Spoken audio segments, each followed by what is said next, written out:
Hola, quiero el día de hoy, en este video, discutir un tema de física, particularmente del área de electricidad. Me refiero al tema de capacitores y dieléctricos, un tema que se estudia en los cursos de Física General 3 o Electricidad y Magnetismo, como se llame la materia.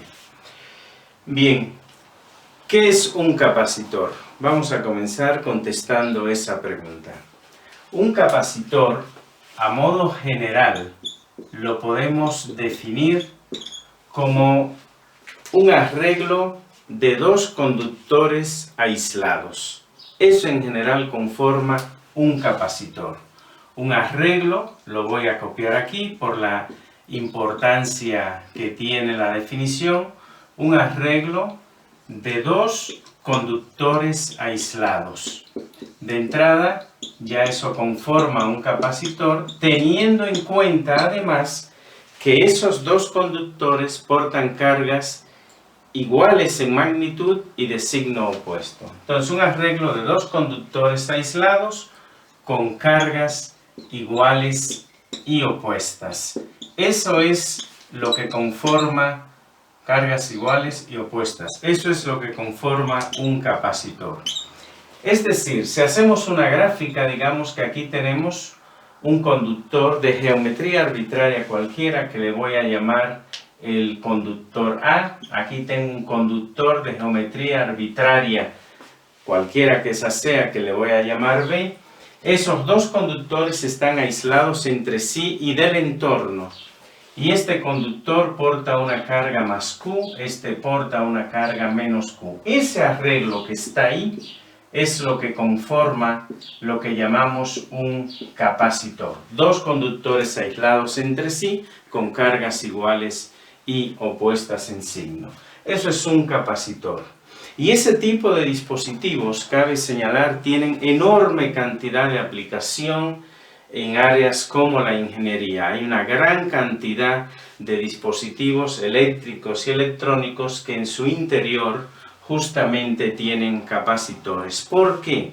Porque un capacitor es un dispositivo eléctrico que almacena energía en el campo eléctrico. Es decir, en la región entre los dos conductores se genera un campo eléctrico y ahí se almacena energía. Y esa es la importancia de los capacitores. Sirven justamente para eso. Otra cosa importante señalar es que en la definición general que he dado aquí he dicho dos conductores de geometría arbitraria.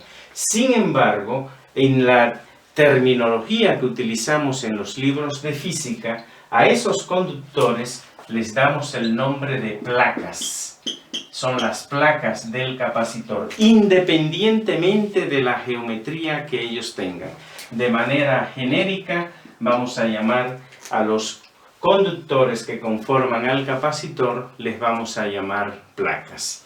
Ahora bien, la pregunta es, ¿cómo puedo yo suministrar carga a esas placas del capacitor? Para suministrar cargas iguales y opuestas a las placas de un capacitor, debemos conectar esas placas a las terminales de una batería. Esa batería va a suministrar cargas de la misma magnitud, pero de signo opuesto a cada una de las placas, y se va a generar, por tanto, una diferencia de potencial entre las placas. Y una particularidad fundamental que tiene un capacitor cuando le estamos cargando es que justamente la carga que nosotros podemos depositar en una de las placas, y reitero, una de las placas, porque si veo la carga neta en un capacitor es cero, porque tengo la misma cantidad de cargas positivas y negativas.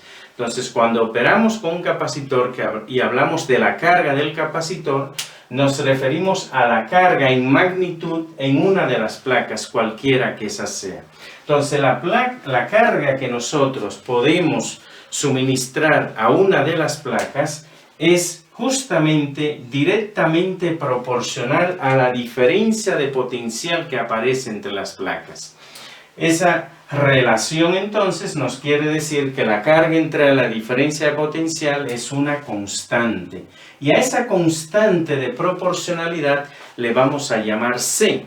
y el nombre que le damos a esa constante de proporcionalidad es la capacitancia. Es decir, ¿qué es la capacitancia? Es justamente la razón entre la carga que vamos a depositar en una de las placas y la diferencia de potencial que aparece entre las placas. Y esa siempre será constante en un capacitor dado.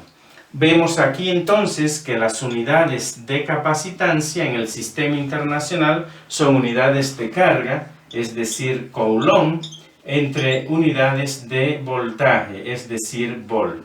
Y a esa unidad, coulomb entre volt, que utilizamos con tanta frecuencia, le damos un nombre específico. Le llamamos faradio. Y lo vamos a representar por la letra F mayúscula. Le damos el nombre de faradio en honor de Michael Faraday, un físico que hizo aportes sustanciales al desarrollo de la electricidad y el magnetismo. De hecho, una de las 3 ecuaciones de Maxwell, las ecuaciones fundamentales que rigen todos los fenómenos eléctricos y magnéticos, es justamente la ley de inducción de Faraday. Y dentro de sus aportes, él justamente desarrolló el concepto de capacitancia. Entonces, hasta aquí he señalado, he definido un capacitor como un arreglo de 2 conductores aislados portando cargas iguales y opuestas en signo. Y la capacitancia del capacitor está dada como la carga en una de las placas entre la diferencia de potencial entre las placas. La pregunta que surge ahora es, ¿de qué depende C? Eso es importante. ¿De qué depende la capacitancia de un capacitor? La capacitancia de un capacitor depende esencialmente de 2 cosas. Primero, de la geometría. La geometría del capacitor y la posición relativa entre las placas ejerce de manera importante un factor en el valor que la capacitancia del capacitor va a tener. Y el otro factor que influye de manera fundamental en la capacitancia de un capacitor es el material en el espacio entre las placas. El material dentro del capacitor. Con dentro del capacitor queremos decir el material que se coloca justamente en el espacio que separa a las 2 placas. Y ese material tiene que ser un material dieléctrico, es decir, un material que no sea un buen conductor de la electricidad, porque reiteramos que por definición un capacitor son 2 conductores aislados. Si aquí en el espacio entre las placas yo pusiera un buen conductor, entonces yo iba a violar esa condición de que las placas estuvieran aisladas. Entonces el material que se coloca en el espacio entre las placas es un material dieléctrico. Y el material que colocamos ahí, sus propiedades dieléctricas van a influir de manera directa, así como la geometría de las placas y la posición relativa entre ellas, en el valor de la capacitancia de ese capacitor. Entonces, a modo general, eso es lo que es un capacitor, y reitero, los dieléctricos son los materiales que usamos para colocar en el espacio entre ellas. Cabe señalar también que cuando nosotros estudiamos en electricidad a los capacitores, si nos damos cuenta, podemos hacer una analogía muy directa con el estudio que hacemos cuando estudiamos un gas ideal en termodinámica. Cuando nosotros estudiamos un gas ideal en termodinámica, hay una ecuación que nos dice que la presión por el volumen, voy a escribir el volumen ahora con una B minúscula, porque estoy utilizando la B mayúscula aquí, en esta parte de electricidad para representar el potencial, es igual al número de moles, que lo represento por N, por R por T. R es una constante de los gases y T es la temperatura absoluta. Si nosotros despejamos de ahí el número de moles, nos queda que el número de moles va a venir dado como el volumen entre RT, de esa manera lo voy a escribir, por P. ¿Qué significa eso? Que si yo tengo un recipiente de volumen constante, yo puedo aumentar la cantidad de moles que yo voy a colocar en ese recipiente aumentando la presión, porque todo esto que está aquí es una constante. Entonces el número de moles es directamente proporcional a la presión y por tanto yo puedo meter de manera ilimitada, digamos, gas en ese recipiente aumentando la presión. Lo ilimitado tiene sus detalles, porque hay un momento en que meto tanto gas en el recipiente que tengo que aumentar tanto la presión que el recipiente estalla.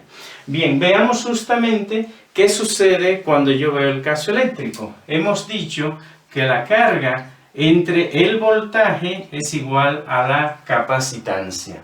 Si yo despejo de aquí la carga, me queda que la carga es igual a la capacitancia por el voltaje. De esa manera, sucede exactamente lo mismo. Yo puedo aumentar hasta cierto punto de manera ilimitada la carga que voy a depositar en las placas del capacitor, aumentando la diferencia de potencial.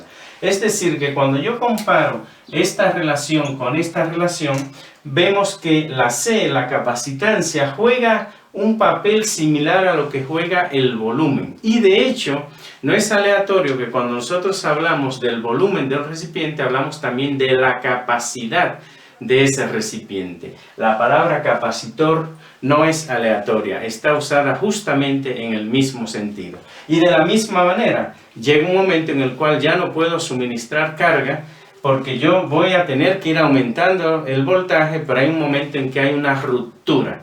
En este caso, no una ruptura física, como sucede con un recipiente, sino una ruptura eléctrica. O sea, cuando se genera un arco ya entre las placas del capacitor. En conclusión, el tema de capacitores es fundamental cuando estudiamos electricidad. Cualquier arreglo que nosotros tengamos de dos conductores aislados, independientemente de su geometría, que portan cargas iguales y opuestas, eso es un capacitor. Y la relación entre la carga en una de las placas, la magnitud de la carga neta en una de las placas, porque la carga total en el capacitor es cero, entre la diferencia de potencial entre las placas, eso se llama la capacitancia de ese capacitor, que depende esencialmente de factores geométricos de las placas y de la posición relativa entre ellas y del material dieléctrico que vamos a colocar entre las placas de ese capacitor. Espero pues que esta explicación de lo que es este tema de capacitores te haya parecido interesante, sobre todo si estás cursando esta asignatura.